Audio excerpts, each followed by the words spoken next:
Viens, on va aller devant. On va peut-être un peu devant. Viens.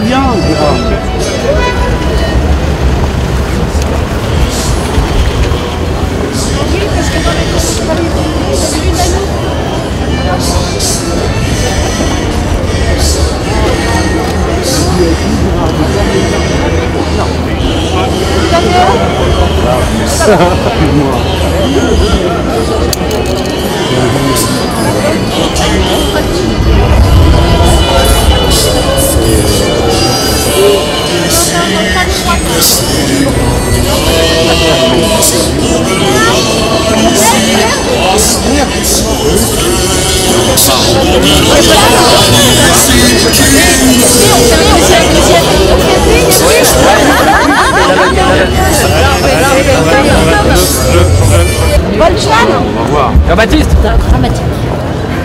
Voilà Jean-Baptiste, jamais derrière nous. Jamais derrière nous. T'es derrière vous un peu quand même là.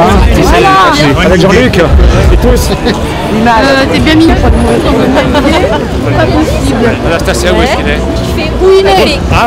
Ah oui, ça se sent, vous êtes un petit peu fatigué en ce moment. Autant on a une extrême Pas gauche tant que vous, mais quand même. Hein. en Grèce avec... Parce que vous, alors là, Moi je suis en pleine forme. eh bien ça se voit pas, figurez-vous. Pourquoi je suis un peu blafard? Allez-y. Clémentine, c'est la plus belle d'entre nous. Hein. Il y a des cernes. Oui, mais à force de suivre tous les partis politiques, j'ai du mal à m'y retrouver comme ça. Ah, Faut en choisir. ah faut en choisir un. Regardez. Le café, le café, les choquettes, tout ça, faut choisir. Oui. C'est où qu'on mange le même? Là, on a Europe Écologie et le parti de gauche qui se rassemblent. Oui, mais il y Elle est a en train de ensemble, il y a aussi Nouvelle Donne en lien.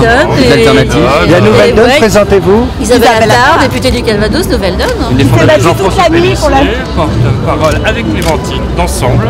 Et ben voilà, on fait un peu de pub au parti de gauche en France, hein, parce que Ah, comme c'est ça. pas le parti de gauche. Non, mais c'est un peu la gauche. Ah, c'est au la parti gauche. au pluriel qui sont de gauche. gauche. C'est la vraie. Un jour, La vous serez vraie plus gauche. fort que Podemos et Syriza. Anne Cérémonie. Il y croit pas. Il y croit pas. Lisez dans ses yeux, il y croit pas. Quoi donc, pardon? Mais je dis un jour, vous serez J'ai aussi du fort mal que Podemos et Syriza. j'ai du mal à accrocher à vos méandres. Il est devenu sage. Plus hein, fort que quoi? que Podemos et Syriza. Et pourquoi faire? Et pourquoi faire? Il se fout de moi à chaque fois. C'est pas normal. Évidemment que je me fous de vous. Mais pourquoi faire? Pour réformer le pays? Oui, mais c'est pas Syriza et Podemos nos adversaires. Nous devons être plus forts que l'UMP, plus forts que le Front National et devant le PS. C'est pas Syriza et Podemos. nos Alors comment adversaires. expliquez-vous que l'extrême droite soit plus forte que vous en France alors qu'en Grèce c'est l'extrême droite? Et voilà. Mais c'est une énigme, hein. Surtout que la question est nouvelle. On a dû me la poser, non pas tant que ça, à peine 60 ou 70 fois. Hein. Oui. Non, pas plus. Hein. Ça reste très neuf. Hein. Non, mais ça reste neuf. Hein. Attention, usez pas les bons filets. Je vais vous dire pourquoi. Parce qu'en Espagne ou en Grèce, on ne passe pas du matin au soir des émissions où l'on voit le problème que posent les musulmans, ou sinon les musulmans que le problème pose, le problème que posent les musulmans, etc. C'est-à-dire que la haine xénophobe et l'islamophobie n'ont pas la même place dans ces pays que chez nous. On ne parle que de ça. Voilà. Ah donc c'est de la faute des médias qui font monter le FN. Ça y est, vous avez tout compris. Ah bah alors dis donc on est mal intentionné. Ah bah là, On a une presse de gauche qui fait monter le FN. Ah, t'as aussi notre raison, c'est pareil, il y a 40 ans de leur dictature. C'est pas pareil. c'est bon, allez, on va citer tout le caté.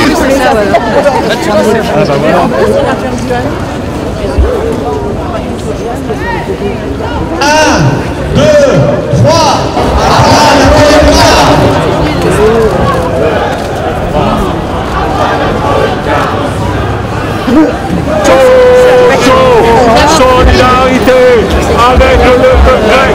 Solidarité avec le peuple grec.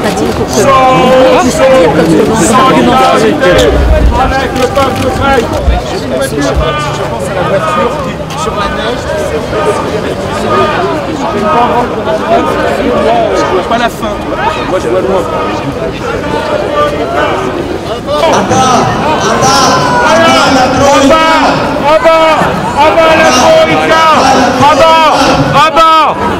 La Troïka! Grèce, France, résistance contre la dictature de la finance. Surtout à journaliste. Résistance contre la dictature de la finance. Grèce! France! Résistance! Résistance contre la dictature de la finance. Grèce, France, résistance contre la dictature de la finance. Grèce, France, résistance contre la dictature de la finance. Grèce, France, résistance contre la dictature de la finance. Résistance contre la dictature de la finance. C'est qu'on ne peut pas promettre avoir un seul objectif, tout un continent, pour 450 millions de personnes, payer des dettes souveraines qui ont été constituées pour l'essentiel. Ils disent que vous vous rejoignez sur tous les domaines, sauf sur l'immigration et les sans-papiers, où vous voudriez tous les légaliser et les faites les exclure. Et nous sommes à l'opposé sur les questions sociales. De faire des mensonges là-dessus pour essayer de rattraper nos voix, comme elle a essayé de faire croire quelques jours, mais ça n'a pas duré très longtemps qu'elle était aux côtés du peuple grec, pour aussitôt se rallier à une position qui est à peu près celle d'Angela Merkel. Les Grecs doivent payer leurs dettes. Comment se fait-il que ces grosses ficelles que vous décelez sans effort prennent auprès des Français? Le gouvernement a donné une telle image de la gauche que évidemment beaucoup de gens sont troublés, mais tout ça n'a rien à voir avec ce qui est de l'intérêt du monde du travail. Donc voilà, il faut continuer notre travail d'explication. Très bien, il faut accélérer même peut-être. Je compte sur vous. Au revoir. Solidarité avec le peuple grec.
Je ne vois pas comment la France, dans son identité républicaine, donc démocratique, pourrait passer à côté du message que nous adressent les Grecs. On ne peut quand même pas dire oui, c'est M. Juncker qui a raison. On ne peut pas voter autre chose que ce qu'a décidé M. Juncker.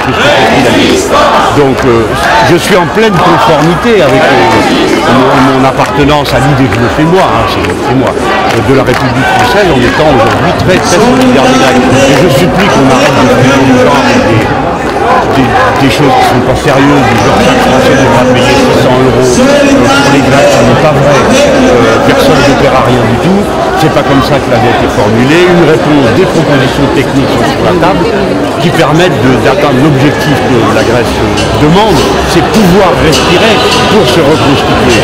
Voilà un pays dont la richesse a été détruite à plus tard. Les capacités de production ont été détruites, sans que ce soit vraiment avec un profit économique. Voilà.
Non mais si, regardez, on m'appelle chez l'inaccessible, Monsieur Mélenchon, je suis pas au niveau rien contre lui.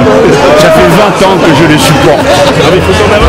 Allez, il faut avancer. J'ai bien compris que j'étais pas au niveau politiquement. Comme je ne suis pas au niveau politiquement, on peut parler d'humain.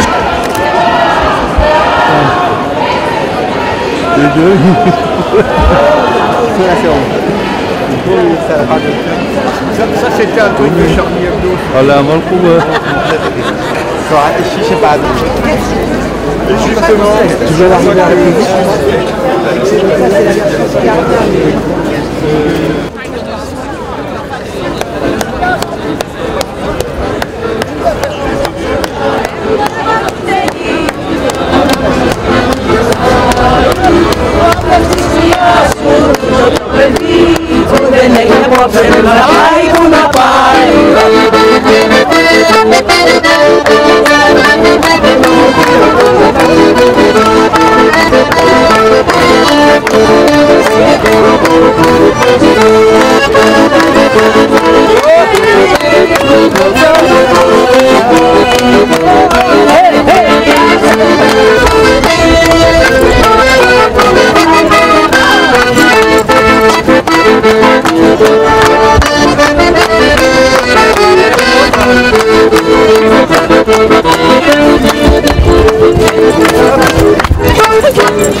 Je suis né et je suis grandi en Grèce dans un village près d'Athènes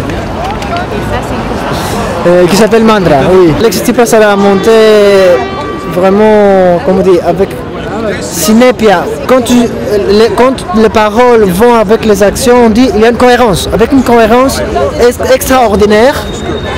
Donc Alexis Tsipras a entré dans la tête des gens, dans la conscience, doucement, sans faire de force, sans faire des waouh, de grands bruits, vous voyez. Donc voilà, et je trouve ça génial. Je trouve ça génial, comme qualité des personnes, vous voyez. Je suis contre les gens qui veulent un chef d'État, mais en fait en cherchant un roi ou un oligarque pour qu'ils prennent comment dire, le premier trône de pays et guider le peuple. Je suis contre aussi un parti qui c'est une personne qui parle et les autres obéissent. Et ils sont mis tous d'accord avec une ligne qui est forcée, qui est donnée, et donc ils sont obéis. Donc c'est sûr que Syriza n'est pas le même comme il y a 2 ans. Mais c'est pour ça que j'admire Alexis Tsipras, parce qu'il suit avec une façon naturelle les évolutions. Et là, une moderne, contemporaine façon, relation avec l'idéologie, gauche, j'ai grandi comme ça, il a telle de valeur, etc. Avec qu'est-ce que c'est la réalité. Donc Tsipras a ressenti ça. Il lui a dit, écoute, dans ce moment, devant la catastrophe, qu'est-ce que je peux faire le mieux pour ça? Voilà. Sinon, il pourrait rester avec les 100%, et pas avec les 10%, 8% des élus. il serait encore 3e, 4e parti dans le Parlement.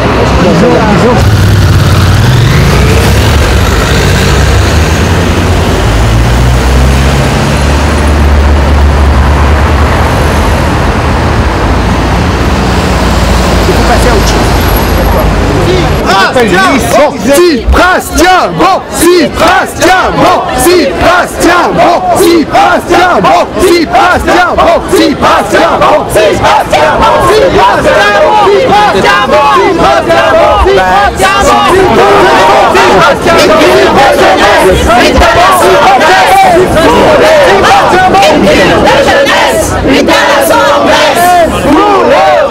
une cure de jeunesse, une thalasso en Grèce. Pour l'Europe, une cure de jeunesse, une thalasso en Grèce. Égalité, pas l'austérité. L'égalité, pas l'austérité. L'égalité, pas l'austérité. Mais Syriza, c'est simplement quelques personnes qui se sont dit au dernier moment qu'on voulait être présent à cette manifestation.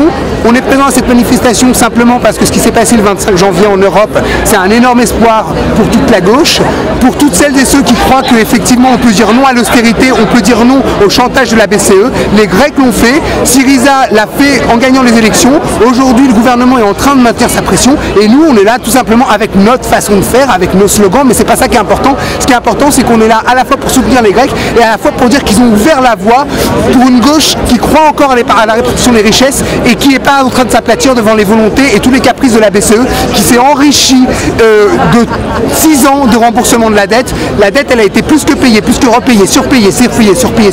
Maintenant, il faut arrêter et il faut passer à autre chose. Qu'est-ce que vous pouvez contre les tremblements de terre? Et il répond, même contre les tremblements de terre, nous pouvons quelque chose. D'accord? Donc il y a un côté démiurgique qui peut-être va mettre encore plus l'homme à distance de l'accomplissement de ses rêves. En revanche, les points de vue d'Aristote tiennent toutes sur le fait que, par rapport à l'intellectualisme socratique... Attends une seconde. Trouvez-moi vite Benoît. Benoît. Vas-y. Par rapport à l'intellectualisme de Socrate, Socrate dit « Personne ne peut accomplir le mal de façon consciente. Tout le monde fait les biens parce que c'est celui qu'il pense être les biens. En réalité, dit Aristote, il ne suffit pas de connaître pour accomplir les biens. Il n'y a pas un bien idéal comme Platon l'imagine dans les cieux, mais il y a la responsabilité de l'individu vis-à-vis de la multiplicité complexe, imprévisible, inédalisable du réel qui détermine l'action, la phronésis, la capacité d'agir de la prudence. La prudence de Pierre Aubin. Voici le maître qui est là maintenant. Alors je t'explique le début parce que j'ai un peu raté. Il dit qu'il y avait quelque chose qui pouvait être ici contradictoire, car si l'homme est en éveil et que son espoir est un rêve, c'est un retour au sommeil. Alors il a fait sa réplique, à quoi j'ai répondu que si l'on est, lui, parlait de l'imperfection du monde. Et maintenant, je dégaine Benoît Schmeckenberger.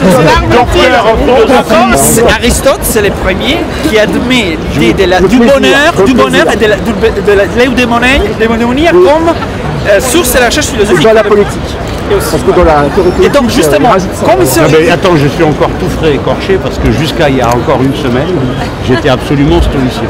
Et par hasard, je rachète, avec des souvenirs lointains de jeunesse, je rachète Épictète. Et je lis ça et vraiment, je me suis dit pas possible. Alors j'ai commencé à relire son bouquin sur l'épicure et je crois que je suis en train de devenir épicurien sous l'influence de Benoît Schmeckenberger. Les deux fondent les regards sur le monde, sur la réalité du monde, sur leur consistance matérielle. Alors je pense qu'Épicure se place sur un plan un petit peu de solitude de l'homme, dans la crise du monde hellénique. Un moment de la crise, évidemment. Aristote pense peut-être, et ça c'est peut-être le charme solitaire d'Aristote quelque part, que le monde de la police qui est en train de s'effondrer peut être sauvé. Et c'est pour ça qu'il est intéressant ce qu'il dit. Le bonheur de l'homme n'est pas le bonheur pour un seul homme. Le vrai bonheur est celui qui est celui pour le plus grand nombre d'hommes possible, dit explicitement dans la politique. L'idée que... C'est l'idée républicaine que chacun ne dit pas ce qui est bon pour lui, mais ce qui est bon pour tous. D'où l'élévation du sujet républicain, qui est le citoyen. Est-ce qu'on peut considérer que c'est un bon armistice? La discussion étant inépuisable et durant depuis 15 siècles. Merci de l'avoir relancé. Salut les camarades. Bon Benoît, alors tu pouvais pas venir à mon secours plus vite? Bah non, j'ai triompher la lumière. Bon, je suis encouragé, souvent les gens ils me disent c'est bien ce que tu fais. C'est vrai. J'ai très peu de critiques négatives, très peu, vraiment très peu. Il y en a quand même alors. Oui, mais très peu. C'est parce qu'il y en a une, elle m'a fait rigoler, une fille, elle me dit ah ben toi, t'es toujours en photo dans l'Humanité Dimanche ou dans le truc communiste et tout ça. J'ai dit bah j'y peux rien. Moi. Non, mais il n'y a pas que là. Hein. Non, pas que là, mais. En fait, maintenant on te cherche. Il y a plein de gens qui te cherchent. Oui, même à l'étranger, sur Facebook, il y a une fille qui m'a envoyé une photo à Londres, il y a 15 jours, dans une assemblée, il y avait des diapositives qui passaient à propos du soutien à Syriza, et il y a une photo de moi qui est passée à la Tour Eiffel, au Trocadéro, où j'avais marqué, j'étais comme ça, j'avais marqué solidaire du peuple grec. Elle m'a envoyé la photo de la salle, où il y avait la photo qui passait dans la salle.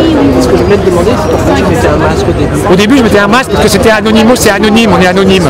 C'est pas par rapport au symbole historique, parce que ça, c'est pas valable. C'est par rapport au fait qu'on a déjà vu ça dans différents pays. Et moi j'aime bien le mot anonyme. Il n'y a pas de chef, on est anonyme et on se bat. Voilà, c'est ça, c'est pour ça. Et là je l'ai enlevé depuis qu'il y a eu l'histoire de Charlie et l'horreur ailleurs, des 17 morts. J'étais trop dévasté, je ne pouvais pas le mettre. J'étais dévasté, on est dévasté quoi. En tous les cas, bravo. Moi dès que j'ai vu le premier mort, j'ai vu Cabu, j'ai dit putain c'était mon enfance. J'ai fondu en larmes quoi.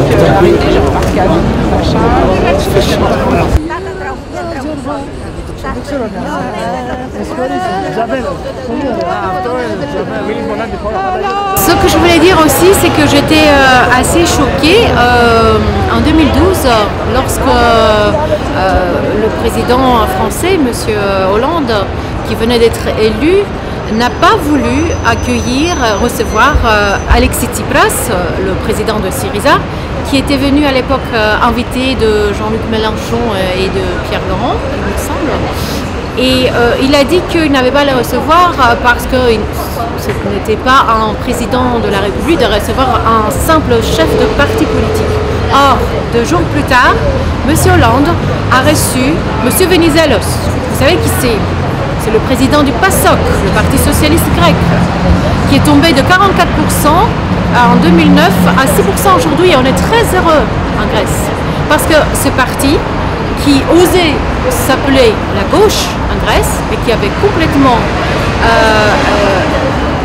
trahi la gauche, et que nous en Grèce, les citoyens grecs, on n'appelait plus le PASOK la gauche depuis les années 90, puisque les politiques néolibérales ont été appliquées à partir de ce moment-là, par ce gouvernement. Donc voilà, M. Hollande recevait pourtant M. Venizelos à l'époque. Et toutes les chaînes et les médias conventionnels en Grèce ont montré M. Hollande et M. Venizelos côte à côte et ont ainsi invité les électeurs grecs de voter plus pour le PASOK que pour Syriza. 2 ans plus tard, et j'en suis ravie, Alexis Tsipras est enfin élu et Syriza est au gouvernement. La première fois en Grèce, c'est un événement historique. Jamais depuis l'histoire de la Grèce moderne, on a eu la gauche radicale qui arrive au gouvernement. Donc, maintenant, M. Hollande reçoit M. Tsipras aujourd'hui. Eh bien, j'ai des questions. Est-ce que ça ne serait pas un peu hypocrite le fait de dire aujourd'hui, le gouvernement français qui dit qu'on va soutenir la Grèce et en même temps la Grèce doit respecter ses engagements face à la Troïka, donc qu'on la nomme autrement si on veut pour changer les formes pas le fond. Donc jusqu'où arrivera l'hypocrisie en France? Est-ce qu'on peut dire une chose et son contraire et se faire crédible malgré tout, être crédible? Je pense qu'à un moment donné, le peuple français va réaliser qu'il y a certaines choses de l'ordre de l'imposture, je pourrais dire.